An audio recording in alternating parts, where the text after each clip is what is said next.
Olá pessoal da primeira série, tudo bem com vocês? Com a família de vocês? Espero que sim. Eu vim para a aula de filosofia dessa semana. No dia 19 de novembro teve uma aula no Centro de Mídias que chama Formas de Conhecimento, Mito, Religião e Filosofia. Essa aula é para complementar aquela lá. Então eu vou falar sobre isso, eu vou explicar sobre isso e vou passar uma atividade para vocês fazerem.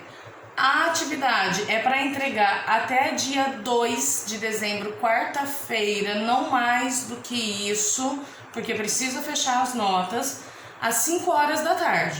Vocês já sabem como é para entregar a atividade. Pega uma folha, põe nome, número e série, copia o título da aula e escreve a atividade para entregar. Até 5 horas da tarde do dia 2. Não dá para esperar mais do que isso, porque eu tenho que fechar essas notas, tá? Então eu vou dar uma aula que eu tirei do meu caderno, então vocês não têm no livro de vocês, que chama Filosofia e Religião.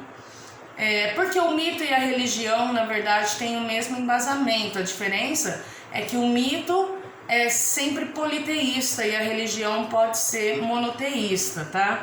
Mas a questão da fé e da razão, a gente vai trabalhar a fé e a razão, a filosofia e o mito, a filosofia e a religião, tá bom?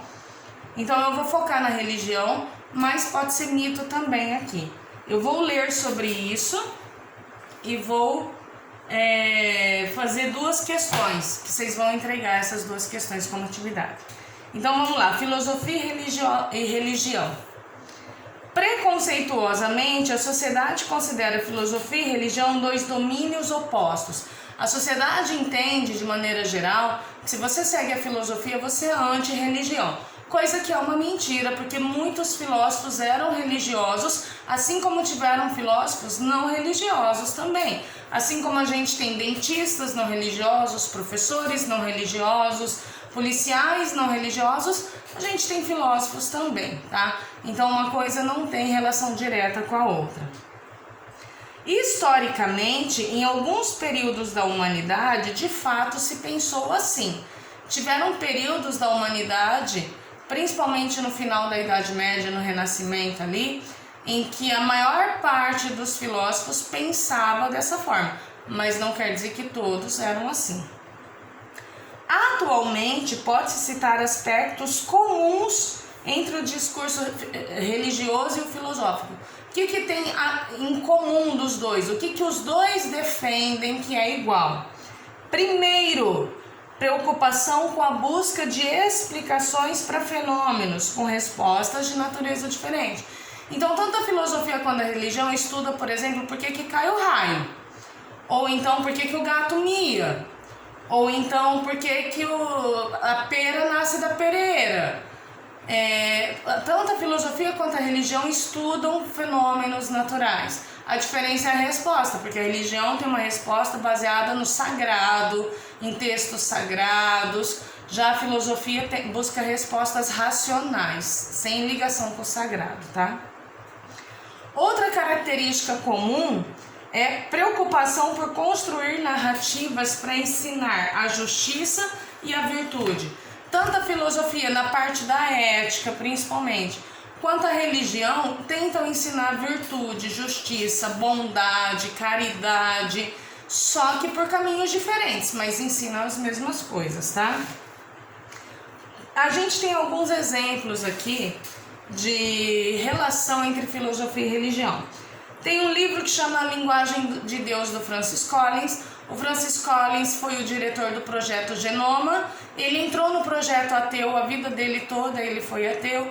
E no final de alguns anos, pesquisando a base do genoma humano, ele se converteu a uma igreja cristã, porque ele chegou à conclusão que tem respostas que só a religião consegue dar, tá? Também tem a teoria do Big Bang, sabe, da explosão, puff, que deu origem ao universo. Então, o Big Bang, por mais que a gente estude ela em ciências, porque é a explicação mais aceita, na verdade ela é uma explicação religiosa. Teve origem em escritos de um religioso e a ciência está procurando uma outra explicação melhor ou mais satisfatória, e como não encontrou, a melhor até agora é a do Big Bang, que não é 100%, mas é a melhor até agora. Então a gente usa uma teoria religiosa nas aulas de ciências, tá? A teoria do átomo, sabe o átomo, a menor partícula da matéria? Então, a teoria do átomo, apesar de parecer científica, ela é filosófica. Mais uma vez, a ciência procura respostas melhores, mas como ela não encontrou ainda uma resposta melhor, a gente usa essa teoria que é da filosofia, que é lá do Demócrito, da cidade de Abdera, lá pré-socrático, tá bom? Questões. Primeira questão. Cite uma semelhança e uma diferença entre filosofia e religião, tá? Segunda, comente esse texto, essa aula que eu dei, relatando a sua opinião. Filosofia e religião, elas têm algumas coisas em comum ou não? Não tem nada a ver em comum. Dá a sua opinião e explica por que você pensa dessa forma, tá bom? É isso então, quando terminar já sabe como enviar a atividade, põe nome, número, série, copia o título, filosofia e religião, copia as questões, responde e manda para mim até dia 2 de dezembro, quarta-feira, 2 de dezembro, às 5 horas da tarde, tá? É isso então, gente, beijo, tchau!